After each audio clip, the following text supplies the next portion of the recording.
This video is brought to you by Jab.se, the lead supplier of MMA gear in Scandinavia. BetSafe.com, Europe's only online betting site for MMA. DirtyRebel.com, your destination for casual MMA wear. This is Marcus Korva with StudioMMA and MMA Nytt, and we're here with Gegard Mousasi, who is about to fight. Last show for Strikeforce. How are you feeling? I feel good. Training is done. So the last week I take a little bit rest before the fight. So I'm good to go. You're currently still in Holland, correct? Yes. And when are you planning to come out to the United States? Tuesday I leave to Oklahoma. And you fly straight to Oklahoma? Yeah. And it's been a great ride with Strikeforce. You being the champion, obviously, for some time, and you've captured many titles in different organizations, from Japan to the United States. What has Strikeforce meant? What have they done differently, and what's the biggest memory that you bring with you from Strikeforce?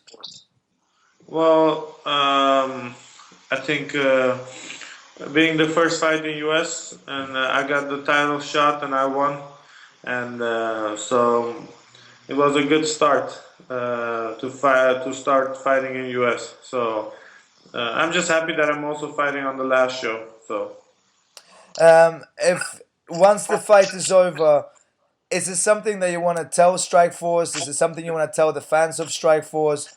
Is it nostalgic, or is it just another fight? No, I think it's unfortunate that Strikeforce is folding. It was a great experience. I think they had always exciting fights with great fighters, and so I'm just happy that I'm still able to fight at the last show, and we're gonna move forward from that. And talking about moving forward, have there been any thoughts? Obviously, UFC, some fighters from the Strikeforce are going directly to the UFC. I presume that's where you want to go to.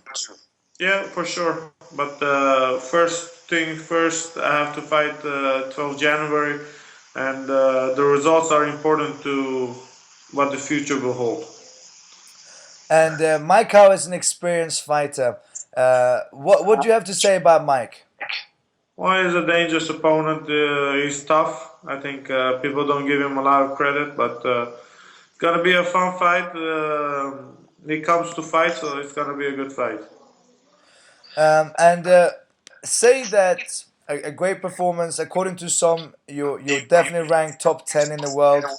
And a call from the UFC seems very likely. Is there anyone that you would like to face in the UFC? Is there anyone that you had your eyes on? No, I don't care a lot about that, but anyone in the top with the big name would be just fine.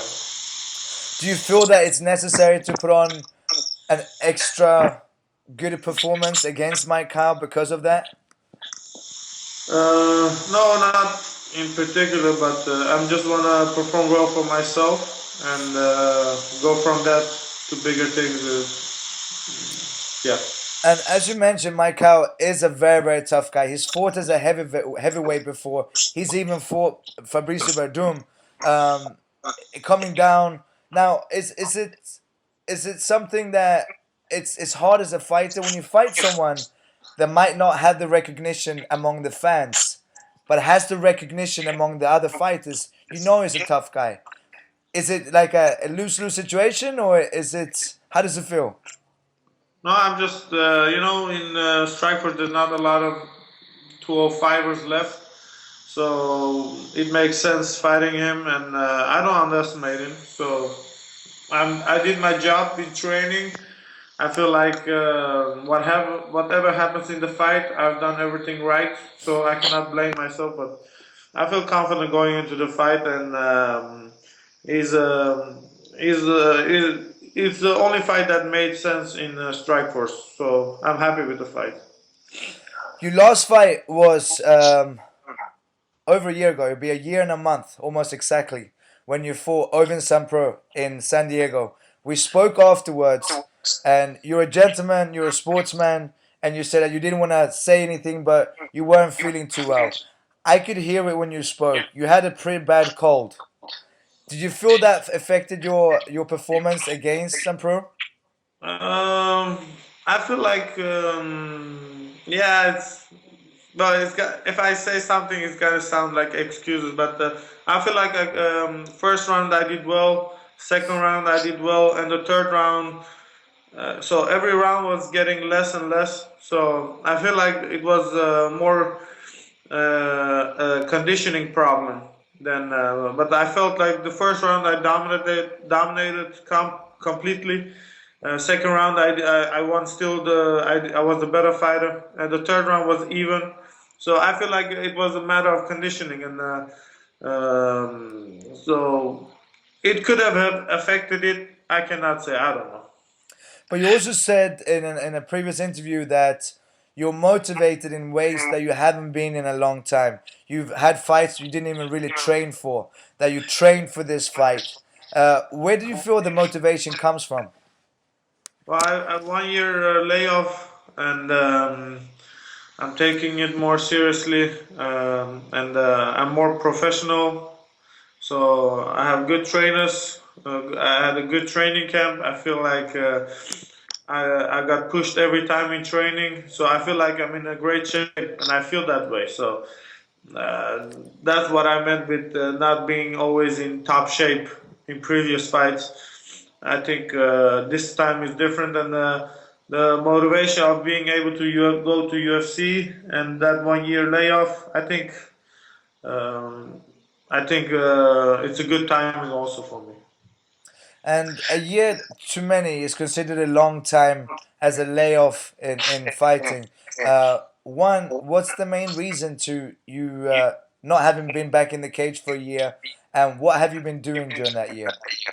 Well, I had a ACL injury, I had a surgery, and I was doing a lot of recovery training, strength training, and slowly I was able to pick up the training, stand up training, and then ground training, and etc. etc. So I was training, but it was more physical, and now I'm in shape, so ready. We see another great fighter in GSP. You had a layoff as well from ACL tears. It seems like rotational moves is the biggest thing, which means kicking and wrestling. Were those the two things that you were able to do last, coming back into your training? Yeah, wrestling came at last, and kicking and stand up and ground was easy, and but wrestling came as the last part. Do you feel over this year that you have improved as a fighter, or is there any concern that there will be some ring rust coming into the cage again? No, I don't feel any pressure of fighting. I don't even. I don't know. I'm relaxed. I don't think about the fight. I think the difficult part was going to the training this time because I felt like I trained really hard for this fight. So I'm just happy that I have that. I'm past the training and I can fight. So the fight is the easy part, and weight cutting I don't need to cut a lot of weights. I feel like I have the hardest part behind me, so I'm not worried. Ring rust, I don't know. It's just a fight. We go and fight. Um, you have trained for a long time, and you're good with your good friend Fedor Emelianenko. One, have you continued training with him, or you're not training with him anymore? And what's the greatest thing that you've learned from Fedor? Well, I haven't spoken to him or trained with him for a long time, but what I've learned, he's a very humble guy. He's a good person, and um, it shows. Uh, I say, and he's a great ambassador for the sport. So those are things that I picked up. I feel good about him.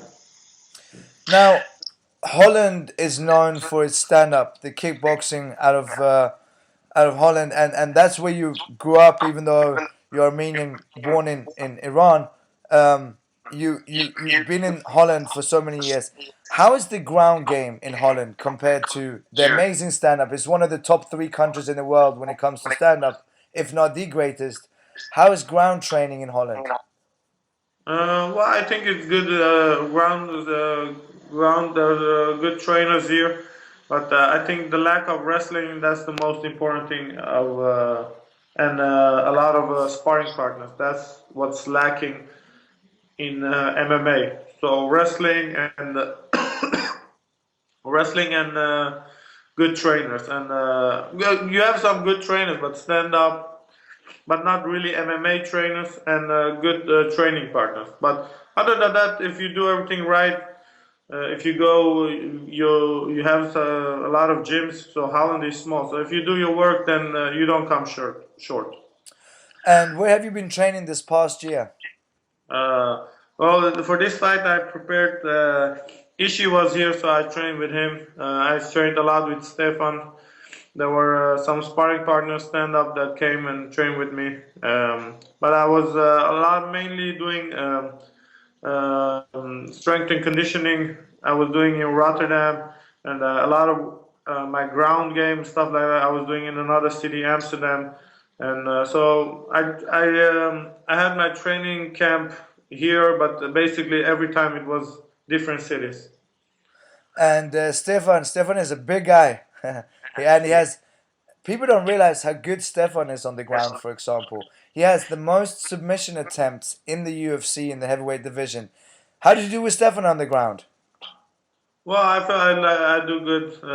He's tough. He sometimes catches me in submissions, but he's a guy you always want to learn. So he's improving himself all the time. So Do you think Stefan will be the future heavyweight champion in the UFC? yeah, I think so. He has he's 24 now. Yeah. So he has a lot of time to improve and get better, and but he still has a lot of time. So I feel like he will get there. And when it comes to the training over this past year, once your ACL had healed up, have you done anything differently for this fight? Yeah, a training camp. I think I had a very good training camp, and I was much more professional about it. I had some issues in training camp with. I think a lot of people have with. I don't know. I wasn't able to sleep well, or you have some stuff like you go to training camp that's not perfect, but I feel like I did everything correctly, and I did. I had professional trainers, good sparring partners. So I feel like the training camp has been very good this time. So when it comes to the training camp in itself, you say you're being more professional. What changed? Not just your mentality, but how was the change possible? Did you have someone help you differently? Did you sit down yourself differently, or? Yeah, I hired a strength and conditioning trainer, and I got a stand-up trainer.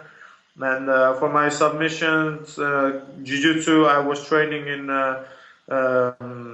Frederick is a good friend, and he was European BJJ champion in the past, so he knows a lot of things. He's helping with submission and wrestling. I'm training at Amsterdam, so I feel like everything fell in place. So those trainers helped a lot, and the sparring partners that came and helped me also, and of course my friends that always are helping. I feel everything fell into his place. Now, someone like you that is so technically skilled in mixed martial arts, and especially with your stand-up being as great as it is, to hear that you didn't have a striking coach, I think a lot of fans and even other fighters are gonna think it's crazy, it's insane.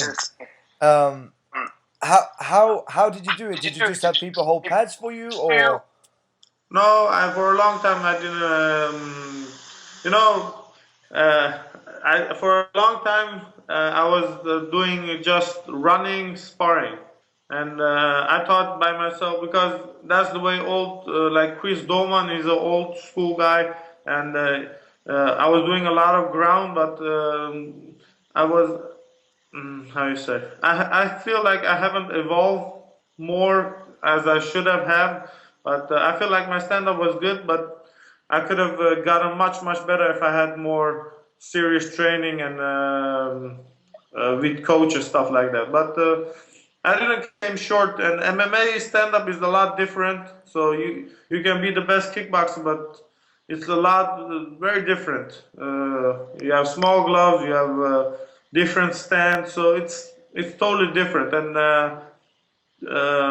knowing that, I was training more stand up for MMA. So I feel like I've trained for that, but technically stand up I can improve still a lot. So I feel like in strength, in conditioning, in technique wise, I can still grow a lot. So that's good to know, you know. Right. That there's a lot of room to improve. And are you saying now with your new coach, striking coach, do you feel that you have improved already for this coming fight? Yeah, definitely. I think we had a lot of combinations going through and more worked on the hooks, kicks. So I feel like it's gotten better. Nice. We look forward to see next week, Gegard. Now, lastly, you're training in the Holland. If you get a call from the UFC, say that you have a great performance next week. Some people have mentioned Shogun Rua. Is it a fight that you would want? Yeah, Shogun, Gustafsson, Machida. I don't know anybody. Uh, I think those are. I'm not challenging anyone, but Right. I feel like those are great matchups, and I feel they're great fighters, and I think that's also the fights that fans want to see. So I think those names would be good fights. Yeah.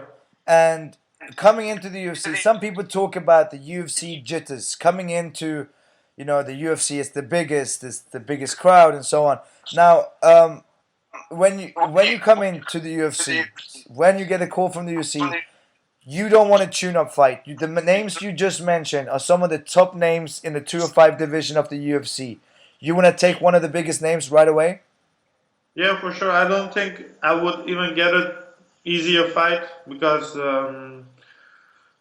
so it doesn't make sense to go to UFC and fight not a recognizable name. So it doesn't matter. So it has to be someone that people know, and I have to fight the big names actually. That's the way I like.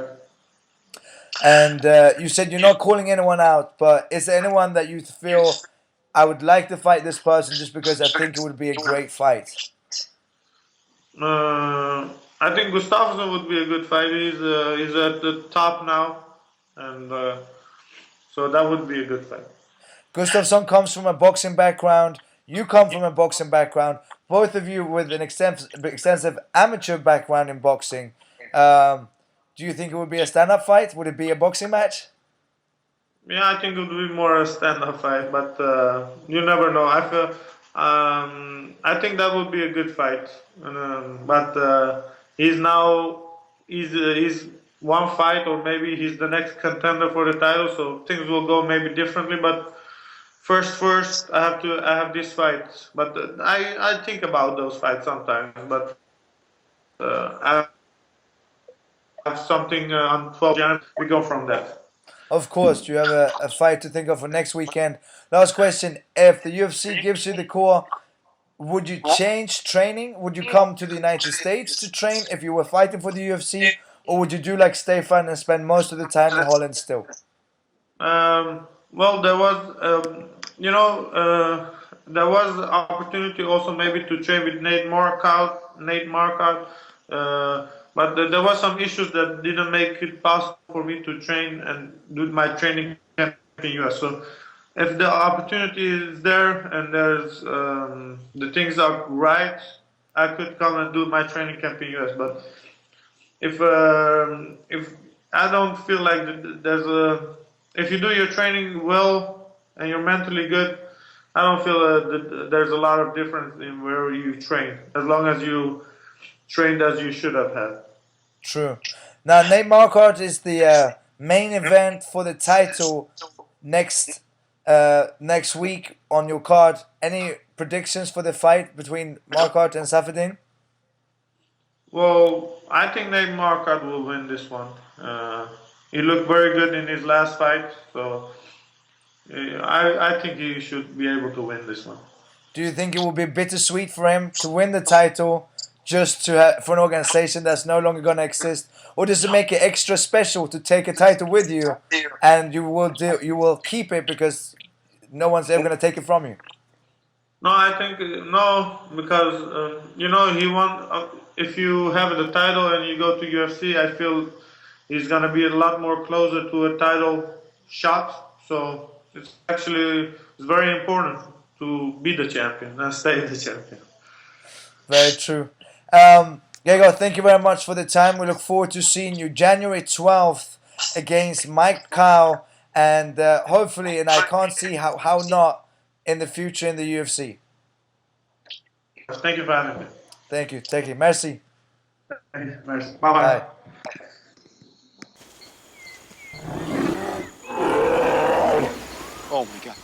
Programmet presenteras av betsafe.com.